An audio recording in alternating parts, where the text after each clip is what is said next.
बिस्मिल्लाहिर्रहमानिर्रहीम। एक शख्स ने चिड़िया पकड़ने के लिए जाल बिछाया। इत्तेफाक से एक चिड़िया उसमें फंस गई और शिकारी ने उसे पकड़ लिया। चिड़िया ने उससे कहा, ए इंसान, तूने कई हिरन, बकरे और मुर्ग वगैरह खाए हैं। इन चीज़ों के मुकाबले में मेरी क्या हकीकत है? ज़रा सा गोश्त मेरे जिस्म में है, इससे तुम्हारा क्या बनेगा? तुम्हारा तो पेट भी नहीं भरेगा।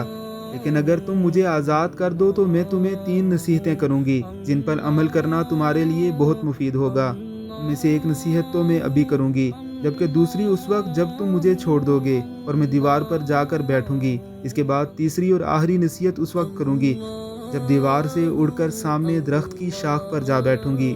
उस शख्स के दिल में तजस्सुस पैदा हुआ कि ना जाने चिड़िया क्या फ़ायदा मंद नसीहतें करे। उसने चिड़िया की बात मानते हुए उससे कहा, तुम मुझे पहली नसीहत करो, मैं तुम्हें छोड़ दूंगा।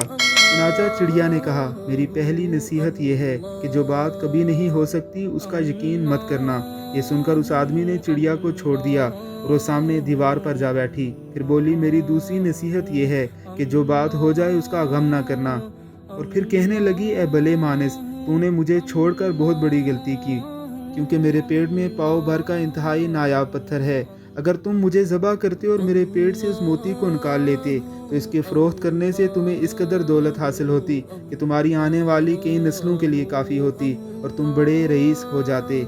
शख्स ने जब ये बातें सुनी तो अफसोस करने लगा और पछताया कि चिड़िया को छोड़कर अपनी ज़िंदगी की बहुत बड़ी गलती की। अगर उसे ना छोड़ता तो मेरी नस्लें संवर जाती। चिड़िया ने इस तरह सोच में पड़े देखा तो उड़कर दरख्त की शाख पर जा बैठी और बोली, है भले मानस, अभी मैंने तुम्हें पहली नसीहत की जिसे तुम भूल गए। जो बात ना हो सकने वाली हो उसको हरगिज़ यकीन ना करना, लेकिन तुमने मेरी इस बात का एतबार कर लिया। मैं चटाक भर वज़न रखने वाली चिड़िया अपने पेट में 1 पाव वज़न का मोती रखती हूँ। क्या ये मुमकिन है? मैंने तुम्हें दूसरी नसीहत ये की कि जो बात हो जाए उसका गम ना करना, मगर तुमने दूसरी नसीहत का कोई असर नहीं लिया और गमो अफसोस में मुब्तला हो गए। ख्वाम खा मुझे जाने दिया। तुम्हें कोई भी नसीहत करना बिल्कुल बेकार है। तुमने मेरी पहली 2 नसीहतों पर कब अमल किया जो तीसरी पर करोगे? तुम नसीहत के काबिल नहीं। ये कहते हुए चिड़िया फुर से उड़ गई और हवा में परवाज कर गई। वो शख्स वहीं खड़ा चिड़िया की बातों पर गौर व फिक्र करते हुए सोचों में खो गया। वो लोग खुश नसीब होते हैं जिन्हें कोई नसीहत करने वाला हो।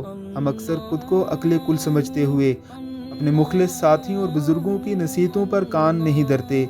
इसमें नुकसान हमारा ही होता है।